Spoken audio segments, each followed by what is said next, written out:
Conte cruel par Auguste de Villiers de l'Isle-Adam. L'Annonciateur. À Monsieur le Marquis de Salisbury. Habal, Habalim, Vec Hol Habal. Shelomo, Kohelet. Aux fêtes des tours tutélaires de la cité de Jébu, veillent les guerriers de Juda, les yeux fixés sur les collines. Au pied des remparts s'étendent, intérieurement, les constructions asmonéennes, les grottes royales, les vignobles encombrés de ruches, les tertres de supplices, le faubourg des nécromans, les avenues montueuses conduisant à Ir-David. Il fait nuit. Avoisinant les fosses d'animaux féroces, les cénacles de justice bâtis sous le règne de Shaoul apparaissent, blancs et carrés, aux angles des chemins, comme des sépulcres. Près des canaux de Siloé, le miroir des piscines probatiques reflète les basses hôtelleries aux cours plantées de figuiers. Elles attendent les caravanes d'Élam et de Phénicie. Vers l'Orient, sous les allées de sycomore, sont les demeures des princes de Judée. Aux extrémités des routes centrales, des touffes de palmiers font flotter leurs larges feuilles au-dessus des citernes, abreuvoirs des éléphants. Du côté de l'Hébron, entrée de ceux qui viennent du Jourdain, fument les tuyaux de briques des armuriers, des fabricants d'aromates et des orfèvres. Plus loin, les habitations aux ceintures de vignes, maisons natales des riches d'Israël, étagent leurs terrasses, leurs bains contigus à de frais vergers. Au septentrion s'allonge le quartier des tisserands, où les dromadaires montés par les marchands d'Asie viennent chargés de bois de sétime, de pourpre et de fin lin, pliés de même les genoux. Là vivent les marchands étrangers qui ont accompagné les idoles. Ils entretiennent la mollesse des bourgades de Magdala, de Naïm, de Shumen et s'approprient le sud de la ville. Ils vendent les vins épais et dorés, les esclaves habiles dans l'art de la toilette, la liqueur amère des mandragores du Carmel pour les illusions du désir, les coffrets de bois de camphrier pour serrer les présents, les baumes de Giléad, les singes, stupeur d'Israël, mais amusement de ses vierges, importés des rives de l'Indus par les flottes de Tadmor, les épices subtiles, les verreries d'Akko, les objets de santal ouvragés, les captives, les perles, les essences de fleurs pour les bains, le bédola pour embaumer les morts, les pâtes de pierre écrasées pour polir la peau, les légumes rares, les ombrageux chevaux de race iranienne, les ceintures brodées de sentences profanes, les roselles d'Asie au plumage de saphir, les serpents de luxe, tout charmés, venus de Suse, les lits de plaisir et les grands miroirs de métal entourés de branches d'ébène. Au-delà des retranchements environnés de tombeaux et de fossés, plus haut que le circuit de Jaïr ou des illuminations, se déroule immense la cité de David. 1200 chariots de guerre gardent ses 12 portes. Yerushalayim, sous les ombres du ciel, éclaire les milliers d'arches de ses aqueducs, entrecroise ses rues circulaires, élève jusqu'aux nuées les dômes d'airain de ses édifices. Sur les places publiques rougeoient les casques de la milice de nuit. Çà et là, des feux, encore allumés, indiquent des caravansérails, des logis de pythonisses, des marchés d'esclaves. Puis tout se perd dans l'obscurité, et le souffle sacré des prophètes passe, dans le vent, à travers les ruines des murs cananéens. Ainsi est endormie, sous la solennité des siècles, au bruit proche des torrents, la citadelle de Dieu, Sion la prédestinée. À l'horizon, sur les hauteurs de Milo, tout enveloppé d'une brume lumineuse, un étrange palais superpose ses jardins suspendus, ses galeries, ses chambres sacerdotales au solivage de bois précieux, ses pavillons entourés d'oliviers, ses haras de basalte au terrain sillonneux pour l'élève des étalons de guerre, ses tours aux coupoles de cuivre. Il se dresse confusément au-dessus des vallons de Bethsaïde, sous le silence étoilé. Là, c'est un soir de fête. Les esclaves d'Éthiopie, sveltes dans leurs tuniques d'argent, balancent des encensoirs sur les marches de marbre qui conduisent des jardins d'Étham au sommet de l'enceinte. Les eunuques portent des amphores et des roses, les muets, à travers les arbres, avivent des charbons enflammés pour les autels de parfum. Contre les cintres des vestibules, des nains safranés, les gamadimes flottant dans leurs robes jaunes, soulèvent par instants les tentures antiques. Alors les 300 boucliers d'or, cloués au cèdre entre les haches madianites, réfléchissent les feux brusques des lampes apparues, les merveilles, les clartés. Sur les esplanades aux abords des portiques, des cavaliers aux lances de feu, guerriers nomades des plages de la mer morte, contiennent leurs lourds coursiers gomoréens aux harnais de pierres précieuses, qui se cabrent puissamment dans les étincelles. Au-dessus d'eux, à hauteur des feuillages extérieurs, la mystérieuse salle des enchantements, œuvre des Chaldéens, la salle aux 1000 statues de jaspe font brûler une forêt de torches d'aloès, la haute salle des festins, aux colonnades mystiques, exposée à tous les vents de l'espace, prolonge au milieu du ciel le vertige de ses profondeurs triangulaires. Les deux côtés de l'angle initial s'ouvrent, en face du Moria, sur la ville ensevelie dans l'ombre du temple, tiare lumineuse de Sion. Au fond de la salle, sur une chaise de cyprès que soutiennent les pointes des ailes révulsées de 4 chroubim d'or, le roi Salomon, perdu en des songes sublimes, semble prêter l'oreille aux cantiques lointains des Lévites. Les Nébihim, sur le mont du scandale, exaltent les versets du Sépher qui retracent la création du monde. Sur la mitre du roi, séparant les bandelettes de justice, resplendit l'étoile à 6 rayons, signe de puissance et de lumière. L'ecclésiaste, sur sa tunique de bissu, porte le rational parce qu'il peut offrir les holocaustes expiatoires, l'éphod parce qu'il est le pontife, et sur ses pieds pacifiques se croise le lacis de bronze des sandales de bataille parce qu'il est le guerrier. Il célèbre l'anniversaire pascal en mémoire de ses pères guidés par Moïse au sortir de Misraïm, la maison de servitude, l'anniversaire du grand soir où, bravant les chars furieux et les armées, ils s'enfuirent vers la terre promise, l'anniversaire du sinistre lever de lune où Yahvé, l'être des dieux, confondit au milieu des vagues de la mer Rouge le cheval et le cavalier. Oui, le roi consacre le festin du soir. Sa droite s'appuie sur l'épaule séculaire du médiateur Helcias, l'interprète des symboles, le ministre des pouvoirs occultes. Helcias, fils de Shellum et de Holda, la prophétesse, est pareil au désert, plus stérile encore après les tombées de la manne. Il a franchi les épreuves et les a bénis comme l'arbre du Liban parfume la hache qui le frappe. Mais il porte, au-dessus de ses larges orbites, la marque de son œuvre accomplie. Le temps a dénudé ses sourcils, les sourcils accordés à l'homme seulement pour que la sueur qui doit rouler de son front ne ruisselle pas jusqu'en ses yeux et ne l'aveugle pas.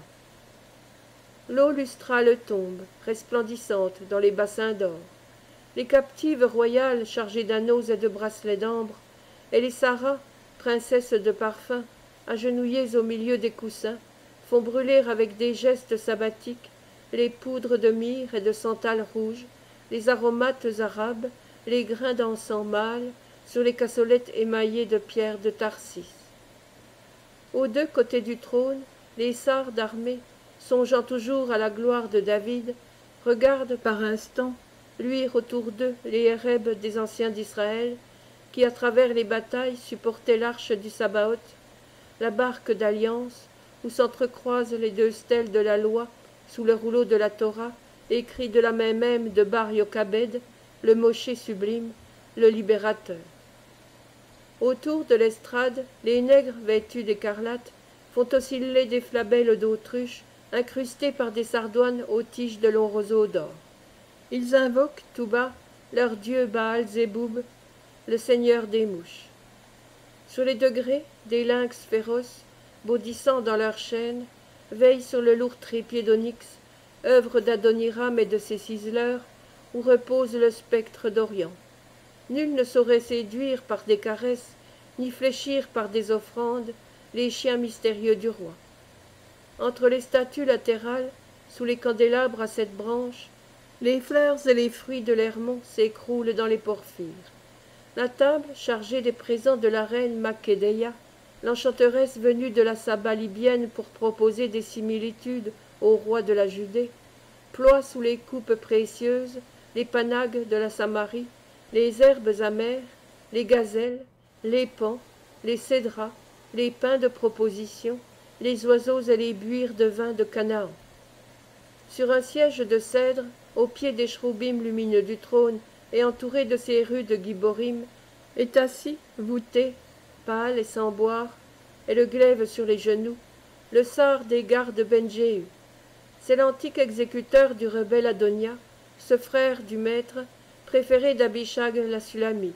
C'est le grand serviteur militaire, le meurtrier d'Ébiatar et du sar Siméi, et de Joab le vieux pontife. C'est le vivant Héreb du roi, celui qui frappe les victimes désignées, même suspendues, avec des mains suppliantes, au coin de l'autel. Auprès de lui, debout, le front éclairé par la torche d'une statue, se tient muet, les mains crispées sur les bras, et comme attendant quelque moment obscur, l'héritier d'Israël, l'impolitique fils de Naëma, la princesse ammonite, le funeste Réhabéam, qui ne doit régner que sur Juda. Au loin, sur les tapis du trône, sont étendues deux très jeunes vierges de Milo, deux Shoshana destinées aux encensements dans les cryptes souterraines du temple, devant la pierre fondamentale, l'ébène Shétia, que ne touchèrent pas les eaux du déluge.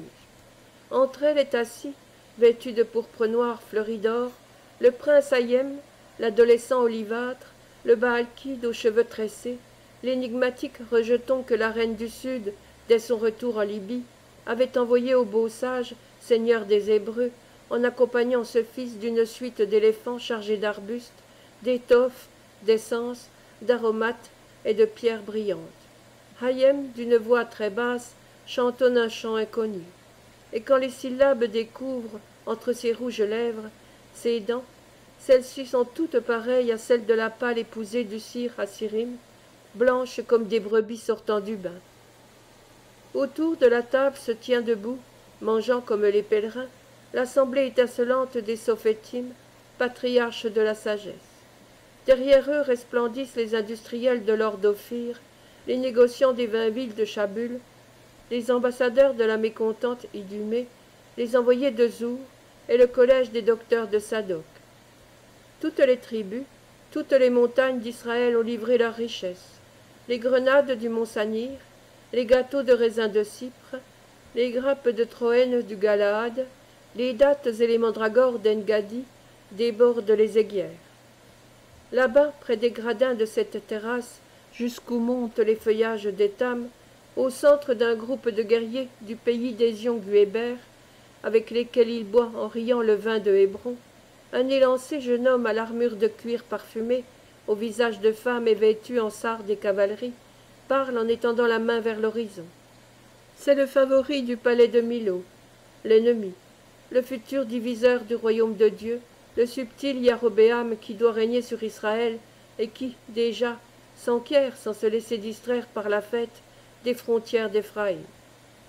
Mais voici, les musiciens des chants défendus, objuratrices d'amour, inviolées comme le lys de leur sein, s'avancent, pâles sous leurs pierreries, au son des kinnors, des timbrils et des cymbales. Soudain cessent les cantiques des chanteuses de la tribu d'Issachar et les harpes. Parées d'étoffes sombres et le bandeau de perles au front, les femmes du second rang s'accoudent avec des poses abandonnées sur les lits de pourpre, et lorsqu'elles respirent leur sachet de bécham, tintent les clochettes d'argent qui bordent la frange de leur syndone. Au loin, les charmeuses nephtaliennes aux tresses rousses, les vierges de la Palestine, les hébreuses blanches comme les narcisses de Sharon, les courtisanes sacrées venues de la Babylonie, nageuses dorées de l'Euphrate, les Sulamites plus hâlées que les tentes du Cédar, les Thébaïennes aux lignes déliées, au teint d'un rouge sombre, suivant autrefois de l'épouse morte du roi mage, de la fille de Psoussénès le pharaon, enfin les Iduméennes, filles de délices, fleurs vives de la sauvage contrée, aux brumes irisées, qu'à peine peut percer de nuit le feu des étoiles, dansent au nombre de 3000 en agitant des voiles tyriens, des érébim, des reptiles et des guirlandes devant l'élu magnifique de la Judée, le maçon du Seigneur. Mais le troisième côté de la salle donne sur la nuit, Il plonge dans l'obscurité ces esplanades désertes au-dessus des régions de Josaphat. Et voici que l'épaule du médiateur a tressailli sous la main du roi, car les ombres de la plate-forme solitaire deviennent, d'instant en instant, plus solennelles. Elles s'épaississent et s'émeuvent comme sous l'action d'un soudain prodige. À l'aspect des tourbillons précurseurs des épouvantements, le grand ministre détourne sa face de marbre vers les femmes terrifiées et vers les guerriers pâles. Il s'écrie: Prêtres, ravivez la flamme septénaire des chandeliers d'or, qu'on allume les 7 chandeliers des conjurations funèbres. De vaines fumées, tout à l'heure, vont apparaître qui se dissiperont d'elles-mêmes si on ne les interroge pas. Que les nuages de vos encensoirs, ô filles de Judée, vous épargnent les obsessions inquiètes des esprits de l'éternelle limite. Exultez avant que l'heure vous rappelle au sein de la terre. Il dit, et la fête reprend son allégresse. On défie les sortilèges de la Syrie. Ces mages noirs avaient-ils su délivrer, avant l'heure, Nebou-Kuduri ou Sour, son roi, visionnaire de Baalim d'or aux pieds d'argile, qui, marqué d'une réprobation d'Élohim, erra 7 années, sous le poil bestial, loin de son opulence, à travers ces diluviennes forêts qui enserrent l'immense Sheunahar aux 4 fleuves. Les danses de Mahanaïm secouent leurs palmes en fleurs, les coupes scintillent, les nephtaliennes entrelacent les éclairs de leurs javelots rassemblés, font siffler leurs colliers de serpents. Les torches jettent des reflets de sang sur les chevelures, des cris d'amour, des hymnes idolâtres retentissent vers le Pacifique. Soudain, en mémoire de Jéricho, les capitaines des cavaliers de Sodome font sonner 7 fois leurs tubales de fer, et les Rohim, couronnés d'hysope, les Kohen de la souveraine sacrificature, en longs vêtements blancs, apparaissent précédant l'agneau pascal. Alors le feu de l'ivresse envahit la multitude étincelante. On maudit le nom de l'horrible statue qui, frappée du soleil, appelait, aux travaux des pharaons, les ancêtres, lorsque, accédant à la menace levée sur eux toujours de ces roseaux brûlants que dévora le bâton de l'échappée des eaux, ils se résignaient à creuser sur le granit rose des pyramidions, malgré la défense des livres futurs, malgré la prohibition du Lévitique. Les simulacres des ibis, des criosphinx, des phénix et des licornes, êtres en horreur au sein des saints, où, en durs hiéroglyphes, les hauts faits, nombreux comme le sable évanoui comme lui, et les noms d'abomination de ces dynasties oubliées, filles de Ménès le ténébreux. On maudit les oignons du salaire, les levains du pain de Memphis. Malgré l'alliance avec le roi Néchao, les plaies sont évoquées dans les acclamations. On heurte les cymbales sacrées, prises au trésor du temple, les cymbales de triomphe que portait la vieille sœur d'Aaron, lorsque, sous ses cheveux gris, elle dansait, ivre de la colère de Dieu, devant l'armée, sur les rivages de la mer. Des poignées de roses sont lancées par les gammadim à la face des idoles abjurées. Les eunuques simulent des menaces dérisoires contre les Égyptiens. Un rugissement de délivrance et de joie, pareil au murmure lointain du tonnerre, passe dans les nuées au-dessus de Yerushalayim. Cependant, le grand initié, ayant une seconde fois relevé la tête et considéré plus attentif le caractère des ombres, est devenu soucieux. La flamme des 7 chandeliers qui brûlent, espacés devant l'esplanade, s'est renversée contre l'assemblée. Les 7 langues de feu, recourbées en arrière sur leur tige d'or, palpitent, allongées et haletantes avec un bruit de fléau. Les serpents des nephtaliennes se sont dénoués et se cachent dans les replis des chevelures. Les lynx, maintenant blottis autour du vieillard redouté, le regardent inquiet et plein de grondements. Mais lui s'efforce de pénétrer le sens des présages. Croisant ses phylactères sacerdotaux sur les plis de son pallat d'hyacinthe, il délibère. Vainement il a consulté d'un regard les téraphimes mystérieux. Avec le son de l'or vierge, les lames révélatrices se sont brisées. Sur l'épaule du médiateur est demeurée la main radieuse du roi. Les yeux de Helcias la rencontrent. Il voit l'anneau, le joyau d'alliance où s'allume la première clavicule, la clé cruciale, figure de l'abîme partagée en 4 voies. Le puissant pentacle est entouré par la forme même de l'anneau. Il est emprisonné dans l'éclair de l'anneau, figure du cercle universel. L'âme de Salomon, germe divin, et mêlée au reflet de ce signe victorieux où s'épure doucement la lueur des étoiles. La clavicule est l'expression où le mage a concentré une partie des efforts de sa pensée, une somme des pouvoirs conquis dans le triomphe des épreuves, afin d'agir plus directement sur les forces intimes de l'univers. Ce talisman de la croix stellaire que contemple Helcias est pénétré d'une énergie capable de maîtriser la violence des éléments. Dilué par myriades sur la terre, ce signe, en son poids spirituel, exprime et consacre la valeur des hommes, la science prophétique des nombres, la majesté des couronnes, la beauté des douleurs. Il est l'emblème de l'autorité dont l'esprit revêt, secrètement, un être ou une chose. Il détermine, il rachète, il précipite à genoux, il éclaire. Les profanateurs eux-mêmes fléchissent devant lui. Qui lui résiste est son esclave. Qui le méconnaît étourdiment souffre à jamais de ce dédain. Partout il se dresse, ignoré des enfants du siècle, mais inévitable. La croix est la forme de l'homme lorsqu'il étend les bras vers son désir ou se résigne à son destin. Elle est le symbole même de l'amour, sans qui tout acte demeure stérile, car à l'exaltation du cœur se vérifie toute nature prédestinée. Lorsque le front seul contient l'existence d'un homme, cet homme n'est éclairé qu'au-dessus de la tête. Alors son ombre jalouse, renversée toute droite au-dessous de lui, l'attire par les pieds pour l'entraîner dans l'invisible, en sorte que l'abaissement lascif de ses passions n'est strictement que le revers de la hauteur glacée de ses esprits. C'est pourquoi le Seigneur dit « Je connais les pensées des sages, et je sais jusqu'à quel point elles sont vaines. » À peine le grand médiateur a-t-il considéré l'infaillible, le céleste anneau, qu'aussitôt en face de lui, les 7 flammes des chandeliers d'or se tendent et se prolongent, immobiles, pareilles à cette épée brûlante. Le conjurateur reconnaît enfin les concordances dénonciatrices d'un être du plus haut ciel. Son visage, plus impassible que celui des idoles, prend silencieusement la couleur des sépulcres.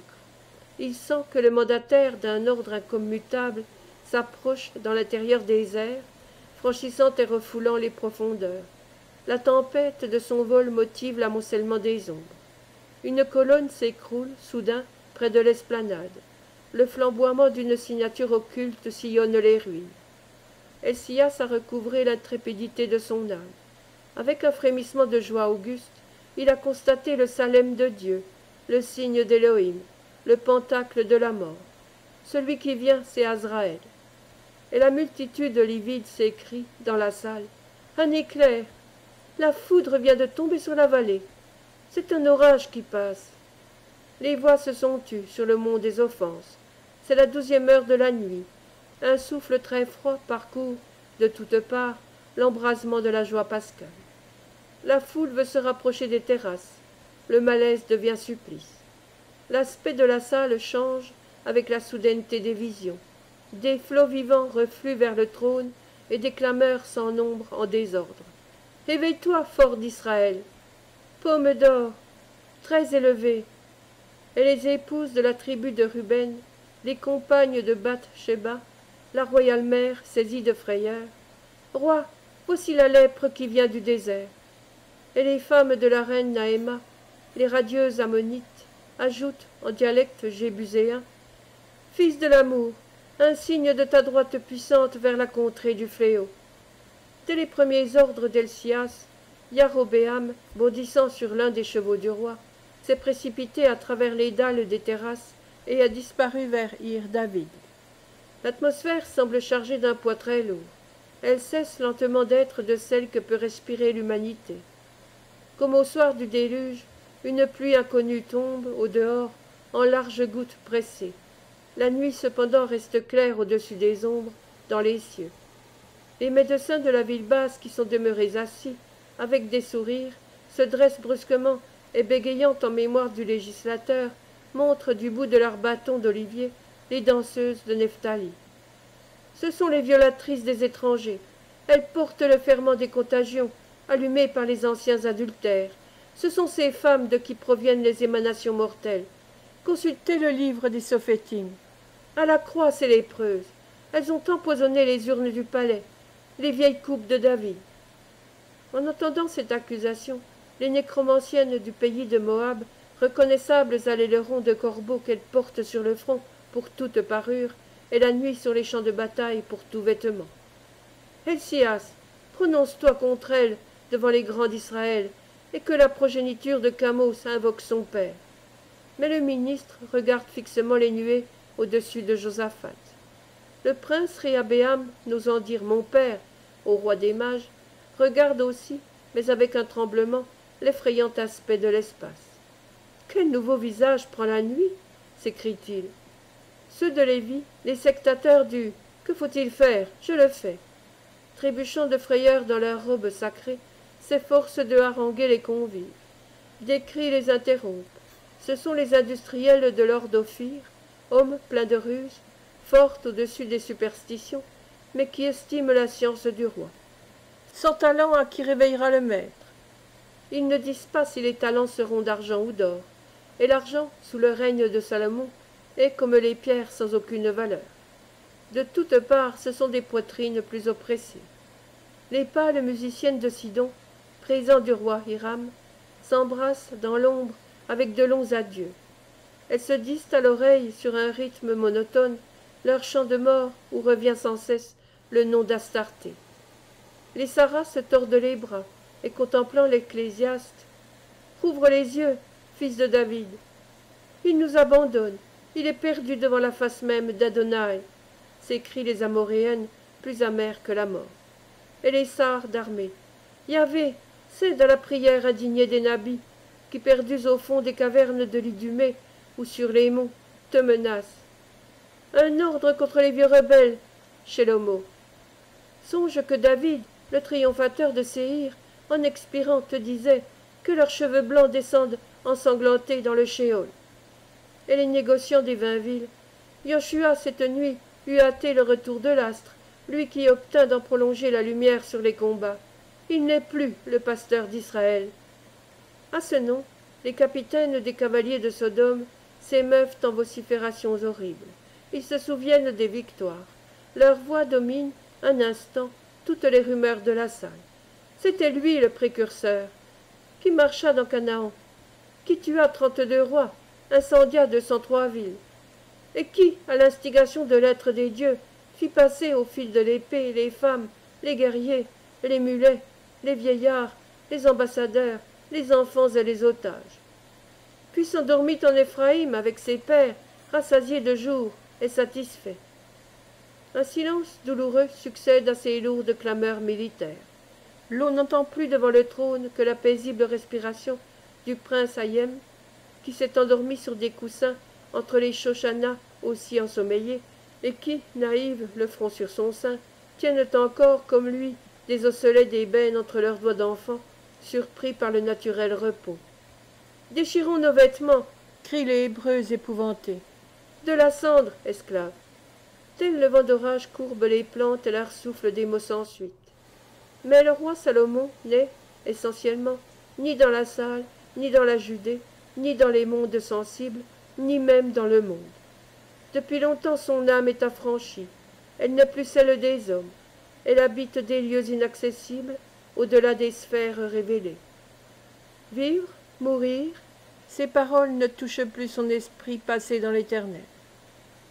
Le mage n'est que par accident où il paraît être. Il ne connaît plus les désirs, les terreurs, les plaisirs, les colères, les peines. Il voit, il pénètre. Dispersé dans les formes infinies, lui seul est libre. Parvenu à ce degré suprême d'impersonnalité qui l'identifie à ce qu'il contemple, il vibre et s'irradie en la totalité des choses.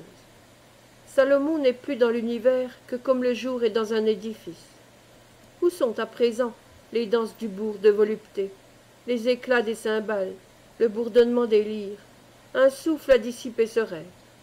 On étouffe, on chancelle sur les tapis sombres, on assiège le trône. Ben-Jéhu, le sar des gardes, a fait un signe. Ses guiborim vont tendre leurs lances d'airain contre la foule. Mais les lynx invulnérables grondent, leurs 33 têtes forment une hydre pareille à la queue d'un paon qui se déploie. On recule, la frayeur distend toutes les prunelles. Aveuglés par l'ivresse des consternations subites, les convives ne se sont pas aperçus de ce qui se passe autour d'eux. Pourtant sur eux pèse une influence souveraine. Insensiblement les torches ont pâli, les glaives ont perdu leur reflet, les parfums des encensoirs sont devenus amers. L'eau du temps mortel a cessé de couler des horloges. Les rumeurs ne trouvent plus dans l'air ni vibration, ni écho. Voici, des chuchotements par milliers, et cependant très distincts, se répondent. La foule hurlante semble parler à voix basse. Une intensité croissante d'obscurité a suffoqué les lampes, les torches, les lumières. On se heurte dans des vagues de brouillard. Le palais de Salomon, depuis la base jusqu'au faîte, semble enveloppé de cette brume qui, au pied du crayeux Nebo, couvre la mer morte. Et les formes humaines s'effacent sous les statues. Tout à coup, sur la trame crépusculaire de l'espace, transparaît le violateur de la vie, le visiteur aux mains éteintes. Il est debout sur l'esplanade devant les 7 chandeliers. Il tressaille et flamboie. Ses bras fluides sont chargés de ruissellements d'orage. Ses yeux d'aurore boréale s'abaissent sur la fête. Sa chevelure, que le vent n'ose effleurer, couvre ses épaules surnaturelles comme le feuillage des saules sur les eaux d'argent la nuit. Déjà les dalles se fendent sous la glace des pieds nus du mélancolique Azraël. Et à travers le crêpe de ses 6 ailes qui tremblent encore sur l'horizon, les astres ne sont plus que des points rouges, des charbons fumants, çà et là dans les abîmes. Instantanément les lambris d'ivoire se ternissent comme sous le poids des siècles. Les ouvertures des draperies tendues entre les colonnes par les torsades de bronze laissent passer tristement dans la salle un long triangle de clarté. Le croissant glisse entre les nuées du ciel, illuminant, parmi des groupes confus, la face pâle d'un sophète étendu dans ses vêtements sacerdotaux. Par instants une escarboucle jette sa lueur livide. Des chevelures, des cymbales d'or, des voiles, des blancheurs éparses scintillent. Ce sont les musiciennes entrelacées qui n'ont pas jeté de plainte. Au pied des lits de pourpre, contre le gland des coussins, sur les tapis, des pierreries brûlent, isolées. Et là-bas, perdu sous les profondeurs des colonnades, un lynx, ayant au cou le tronçon de sa chaîne, hurle, vacillant, sur les épaules d'une statue. Il tombe. Sa chute résonne un moment, puis s'étouffe. C'est le dernier bruit. Tout s'ensevelit dans la solennité des noirs silences, dans le sommeil sans rêve. Sous l'ombre d'Azraël, la salle est devenue immémoriale. Seuls, aux 3 angles, sous les lampes d'argile consacrées au nom, les sphinx d'Égypte ont soulevé lentement leurs paupières et, faisant évoluer leurs prunelles de granit, glissent vers le messager leur regard éternel. Ainsi qu'un foudre radieux qui a traversé des torrents de vapeur fumante, ce soir, moulant sur l'épaisseur de nos airs mortels sa forme nébuleuse, le fatal chérub est là, debout, sur cette terrasse du palais de Salomon. Impénétrable à des yeux d'argile, la face du messager ne peut être perçue que par l'esprit. Les créatures éprouvent seulement les influences qui sont inhérentes à l'entité archangélique. Aucun espace ne pourrait contenir un seul de ces esprits que proféra l'irrévélé en deçà des temps et des jours. Efflux éternisé de la nécessité divine, les anges ne sont, en substance, que dans la libre sublimité des cieux absolus, où la réalité s'unifie avec l'idéal. Ce sont des pensées de Dieu, discontinuées en êtres distincts par l'effectualité de la toute-puissance. Réflexes, ils ne s'extériorisent que dans l'extase qu'ils suscitent et qui fait partie d'eux-mêmes. Cependant, de même qu'en un miroir d'airain posé à terre se reproduisent en leur illusion les profondes solitudes de la nuit et ses mondes d'étoiles, ainsi les anges, à travers les voiles translucides de la vision, peuvent impressionner les prunelles des prédestinés, des saints, des mages. C'est la terre seule, brouillard oublié, que ne distingue plus ses prunelles élues. Elle ne répercute que l'infinie clarté. C'est pourquoi, dans son regard sacré, le roi Salomon a le pouvoir de réfléchir la face même d'Azraël. Au sentiment des approches de l'exterminateur, Helcias a tressailli d'espérance.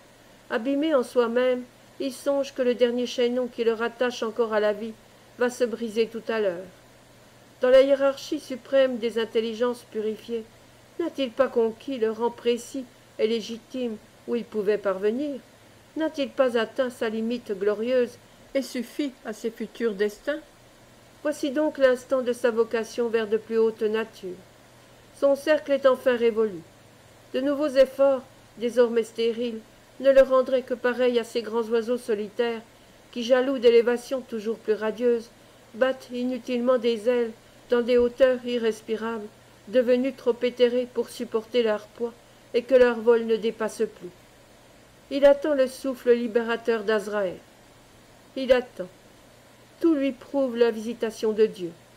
Il a souffert pieusement les dernières minutes d'angoisse bénie qui précèdent le salut. Il va donc recevoir le prix de ses épreuves. Il goûte déjà sans doute les joies suprêmes de l'élection.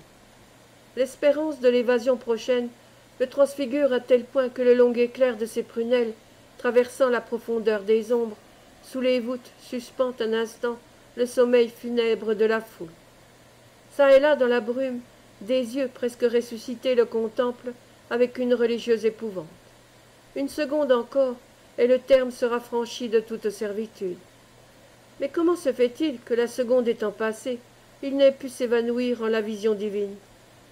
D'où vient qu'à peine ranimée, la foule de ces êtres muets défaille de nouveau et s'assombrisse, et s'immobilise et se confonde avec la nuit? C'est que le vieil initié a perdu tout à coup la splendeur de sa sérénité. Il s'émeut, en effet, et l'étrange indécision de son regard dénonce le vertige de ses sensations. Ah, c'est qu'il se sent toujours palpiter dans les entraves de la vie, c'est que le divin anéantissement ne s'est pas accompli. Déjà les doutes l'assaillent, déjà, pareil à la fumée d'une torche, les hordes inquiètes des Samaëls, qui importunent les accesseurs du parvis occulte, s'émeuvent, tentateurs aux suggestions désolatrices, autour de lui. Son front s'enténèbre au frôler de leurs ailes mortes. Il se ressouvient, en un désespoir jaloux, que des éternités le séparent de cet état de pureté sublime, où dès ce monde et à travers toutes les joies est parvenu Salomon. Le sentiment de cette différence entre sa consécration et celle du royal inspiré suscite en lui des terreurs nouvelles dont l'intensité s'augmente à chaque battement de ses tempes glacées. Comment l'horreur de ces instants lui est-elle infligée s'il a mérité la lumière? Il subit un intervalle inconnu. Il est pareil à une pierre volcanique qui, animée d'une impulsion terrible, serait retenue au bord du cratère par la vertu d'une loi miraculeuse, et qui se consumerait de sa vitesse intérieure sans se désagréger ni se dissoudre. L'heure passe, vague, lourde, insaisissable. Il s'interroge. Certes, un trouble se produit, à son sujet, au fond des lois divines. Épouvanté de l'hésitation du ciel, son intelligence retombe et tournoie dans un délire d'inquiétude surnaturelle. Un vaste effroi neutralise la vertu de ses pensées. Ainsi l'influence d'Azraël, immobile, se manifeste pour Helcias sous la forme de ses anxiétés effroyables. Le vieillard, maintenant éperdu, ressemble à un prêtre qui survivrait à ses dieux morts. Il ne peut déserter l'habitacle charnel où il est surpris et rivé par le regard d'un être dont la conception totale dépasse la hauteur de son esprit. Le voici haletant comme une victime. Ce qui le précipite du seuil de domination et le replonge dans la vieille poussière oubliée des sensations humaines, ce n'est pas la présence de l'exterminateur même, c'est l'impénétrable inaction, en son attribut essentiel, d'un être de cette origine. Inconscient de ses actes, il agite autour de lui le faisceau redoutable des conjurations, oubliant leur vanité devant ce messager. Mais sa voix n'est déjà plus celle qui obtient toujours sans jamais prier. Ses obsécrations, refoulées par les 7 flammes de l'esplanade, retombent autour de lui, peuplant l'air, tristement, de larves et de fantômes. Son aspect actuel annonce qu'il est né en des âges plus anciens que l'heure de sa naissance terrestre. Il ramène sur son front un pan du manteau du roi d'Israël, et abandonnant sa volonté au sombre destin, « Hillel » invoque-t-il, « si la foudre, en frappant tes yeux, n'y devient qu'une lueur de plus, soulève de tes doigts impérissables les paupières du roi. » Telle autrefois, sous les voûtes d'Andorre, sa mère, Holda, sur le trépied des évocations, aboya des formules qui firent surgir devant la muraille l'ombre de Shemuel. Cependant Salomon, ayant enfin relevé ses longues paupières, considérait en silence le génie des vallées futures. Mais ce n'était pas sur le visage du roi que les yeux fixes de l'ange se tendaient, éblouissants comme les flèches qui volent dans le soleil. L'envoyé regardait Helcias avec l'anxieux frémissement d'une surprise mystérieuse. Il semblait que le Misaël, hésitant à se rapprocher du vieillard, médita pour la première fois depuis les temps sur l'ordre qu'on lui avait donné. C'est pourquoi le front du roi divin se couvrit de nuages au-dessus du vieil initié, ainsi que, 1000 années plus tard et à cette heure même, l'étoile d'Éphrata sur la Judée sanglante, le soir des innocents. Sans force même pour se prosterner, et perdu sous le regard invisiblement torride qui brûlait sa vie sans délier son âme, le grand médiateur s'écria. « Postérité de David, cache-moi de ces deux yeux !» Et comme le silence du maître des prodiges pouvait signifier « Où l'homme peut-il fuir la présence d'Azraël ?» Helcias, rassemblant ses plus anciens souvenirs, tendit les mains vers le roi et murmura, suppliant. Il est, dans les bois vastes et sombres, au bord de l'Euphrate, une clairière dévastée où pendant la première nuit du monde se recueillit le serpent. Le roi, devinant l'obscure pensée du vieillard, lui toucha le front de son anneau constellé. « Va, dit-il. » Helcias disparut dans une fulguration. Alors Salomon descendit de son trône et marcha vers Azraël. Et sa tunique de pierreries traînait sur le pelage bigarré des lynx assoupis, sur les glaives sans rayons des guerriers étendus. À travers les groupes des blanches épouses d'autrefois et des négresses habiles dans la science des prestiges, écrasant les guirlandes flétries sous les flammes des torches que soutenaient à peine les bras affaissés des statues, il s'avançait dans la salle démesurée où semblaient maintenant sommeiller des souvenirs de siècles passés. Et la haute statue du roi prophète, de l'époux du cantique des cantiques, apparaissait, éblouissante et bleuâtre au milieu des senteurs amères qui fumaient autour des encensoirs. Lorsque le roi fut enfin arrivé aux limites de la salle, il entra sur le parvis solitaire où rayonnait, ayant le sourire des enfants, le chérub taciturne. Le roi vint s'accouder en sa tristesse sur les ruines de la colonne brisée par la foudre. Il contempla longuement Azraël.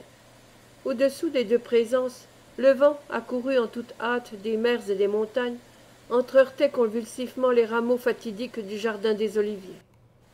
Et Salomon. Ineffable Azraël, mes yeux sont fatigués des univers. Mon âme a soif de l'ombre de tes ailes. La voix de l'archange morose, 1000 fois plus mélodieuse que celle des vierges du ciel, vibra dans l'esprit de Salomon.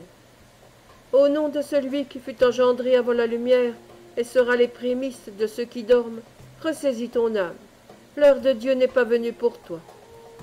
Alors, le souci de ce prolongement d'exil, ou captif de la raison, le mage, avant de s'unir à la loi des êtres, avait encore à détruire l'ombre qu'il projetait sur la vie, passa sur l'âme du roi. L'étoile des bergers, à travers les cheveux de l'ecclésiaste, scintillait dans l'infini. Silencieux, il abaissa ses regards vers les collines de la fille de Sion, endormie à ses pieds. « Quel souffle amer t'a donc porté vers nous ?» dit le prédestiné. La forme de la vision s'effaçait déjà sur l'espace. Une voix perdue parvint à Salomon. Il entendit ces paroles terribles où transparaissait la prescience divine. « Ô roi !» chantait au fond des nuits le mélancolique Azraël. « À travers la durée et les sphères, j'ai senti le pieux abandon de ta pensée, et dans le mystérieux oubli d'un ordre du Très-Haut, j'ai voulu te saluer, ô toi, le bien-aimé du ciel. Mais sous ta main pacifique s'abritait encore l'ancien confident de ton œuvre de lumière, Helcias, l'intercesseur. Je connus alors l'inattendu. Ce n'était pas ici que j'avais reçu mission de le délivrer de l'univers, et je compris que le Tout-Puissant m'avertissait de me ressouvenir, par la grâce de ce premier étonnement, d'aller enfin, selon l'ordre déjà prescrit, selon l'ordre dont ma visitation sainte avait différé l'accomplissement, appeler cet homme par son nom véritable, en ces bois vastes et sombres, au bord de l'Euphrate, en cette clairière dévastée, où pendant la première nuit du monde se cacha le serpent.